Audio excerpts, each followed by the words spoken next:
Because money is a neutral resource. It's just the emotion and the feeling that we put on it.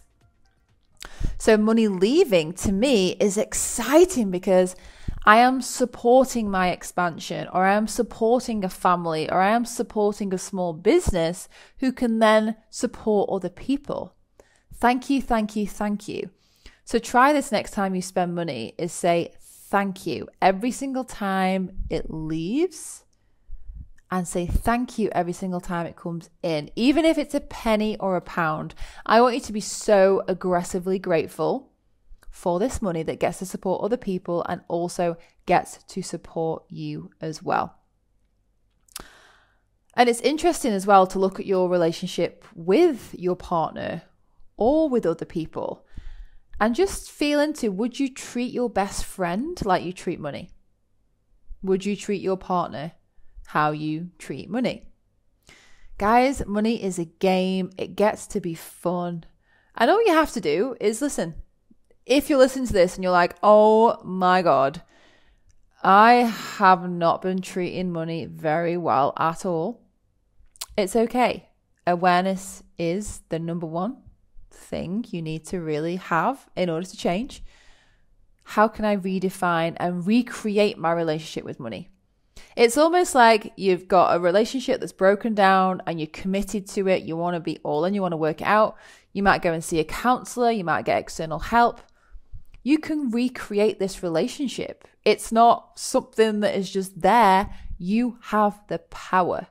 And again, when you come from this place of feeling empowered, you know that you are the creator of your life. So your relationships that you have that aren't working, you know that you created that. So how can you clear anything that's in the way and recreate a relationship that you actually do want? It gets to be easy. It gets to be expansive. Guys, money is a pulsation. Everything is alive.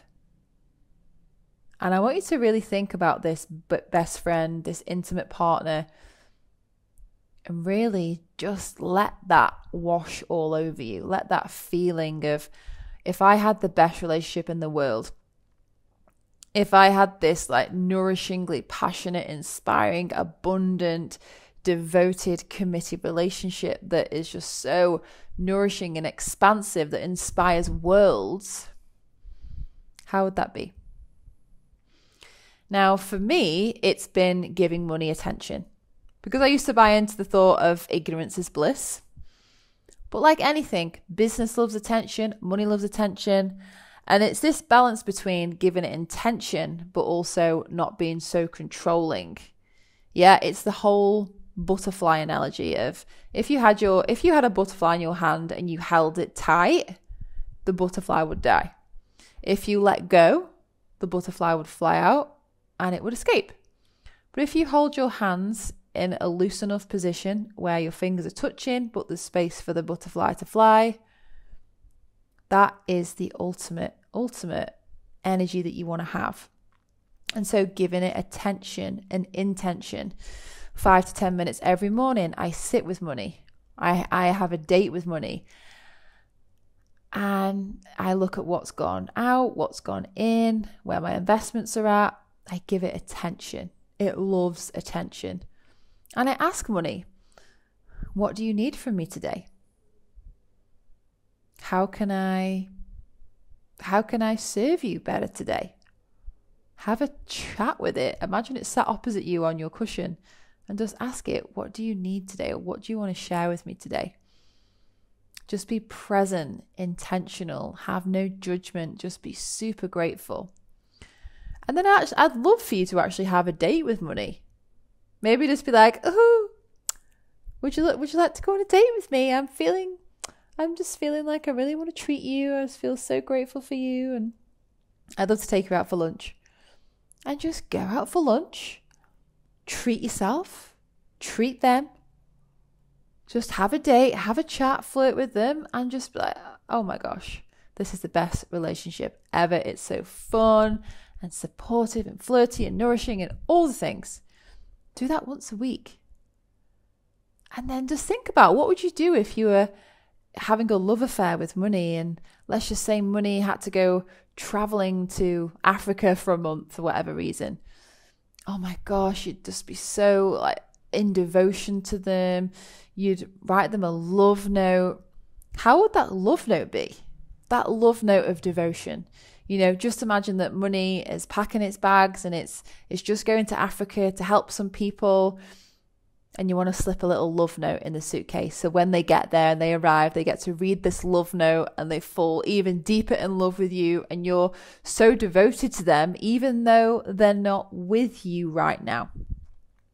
Even though they're not there, they still feel you. How many of you hate the feeling when the money's not in the bank? You're like, oh my God, is it ever going to come back? Oh my God, when it does arrive, you hold on to it. It's the same. Your partner's gone to Africa for the month. Do you then just go and cheat on them? Do you just think you don't trust them? And when they do come back, are you like gripping onto them for dear life and not letting them ever leave the house? No, you're in trust. It's a flow. It's a dance. Money is currency. Currency is the river. River is water, and it flows. So my suggestion is that you dedicate some time to understand money. Where is your money? What's coming in? What's going out? Where's it going? What are your investments? Are you looking after it? One thing that's really served me well is a guy called T. Harv Eker wrote a book called The Secrets of the Millionaire Mind. And he says, when you receive money, it's not really your money. So how can you look after it in a way where you feel free, also knowing that everything is taken care of? So every month, 20% goes towards my taxes, and then 10% for savings, 10% for investment, 10% to give, and then the rest of it is in my business. It's to grow my business.